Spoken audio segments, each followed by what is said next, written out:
না, এবারও হলো না। বিশ্বকাপে পৌঁছাতে পারল না ইতালি। টাইব্রেকারে 4 বারের বিশ্ব চ্যাম্পিয়নদের কাঁদিয়ে বিশ্বকাপের টিকিট কাটল বসনিয়া ও হার্জেগোভিনা। জেনিকায় বিলিনো পোলজে স্টেডিয়ামে ইউরোপিয়ান প্লে অফ ফাইনালে স্বাগতিকদের কাছে টাইব্রেকারে 4-1 ব্যবধানে হেরেছে ইতালি। অতিরিক্ত সময় পর্যন্ত ম্যাচটি 1-1 গোলে ড্র ছিল। 15 মিনিটে ময়েস কিনের গোলে এগিয়ে যায় ইতালি। 41 মিনিটে প্রায় নিশ্চিত গোল বাঁচাতে গিয়ে লাল কার্ড দেখে মাঠ ছাড়েন ইতালির আলেজান্দ্রো বাস্তোনি। ম্যাচের বাকি সময়ে 10 জন নিয়ে খেলতে হয় তাদের। এরপর 10 জনের ইতালির বিপক্ষে 79 মিনিটে সমতা ফেরায় বসনিয়া। বাকি সময়ে আর কোনো গোল না হলে ম্যাচ চলে যায় টাইব্রেকারে, যেখানে ইতালি হয়ে পেনাল্টি মিস করেন পিও এসপোসিতো এবং ব্রায়ান ক্রিস্তান্তে। এ নিয়ে টানা তৃতীয়বারের মতো বিশ্বকাপে খেলার যোগ্যতা অর্জন করতে ব্যর্থ হল ইতালি। 2014 আসরের পর আর বিশ্বকাপ খেলা হয়নি তাদের। সাবেক চ্যাম্পিয়নদের মধ্যে ইতালি প্রথম দল যাদের টানা 3 বিশ্বকাপে দেখা যাবে না। বসনিয়া স্বাধীন হওয়ার পর দ্বিতীয়বারের মতো বিশ্বকাপে খেলার সুযোগ করে নিল। ইতালির মতোই 2014 বিশ্বকাপে সর্বশেষ খেলেছে বলকান অঞ্চলের এই দেশটি। সেটা ছিল তাদের অভিষেক বিশ্বকাপ। এবার দ্বিতীয় বিশ্বকাপে বি গ্রুপে কানাডা, কাতার ও সুইজারল্যান্ডকে পেল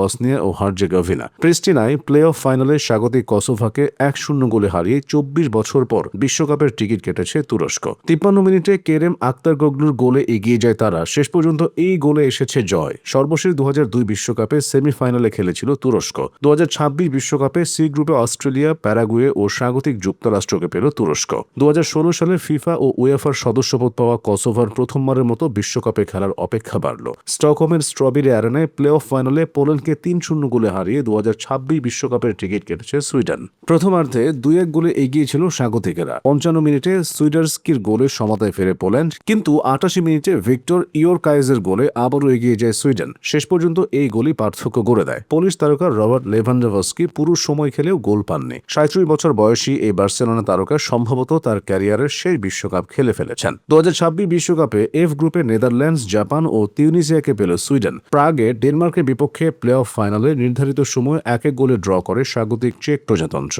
অতিরিক্ত সময়ে দুই দলই একটি করে গোল করে, কিন্তু তাতে মীমাংসা হয়নি খেলার। অতিরিক্ত সময় শেষে 2-2 গোলের সমতায় থাকে ম্যাচ। পরে টাইব্রেকারে ডেনমার্ককে 3-1 গোলে হারিয়ে 20 বছর পর বিশ্বকাপে খেলার যোগ্যতা অর্জন করে চেক প্রজাতন্ত্র। সর্বশেষ 2006 বিশ্বকাপে খেলেছে তারা। 2026 বিশ্বকাপে এ গ্রুপে মেক্সিকো, দক্ষিণ আফ্রিকা ও দক্ষিণ কোরিয়ার সঙ্গী হল চেক প্রজাতন্ত্র।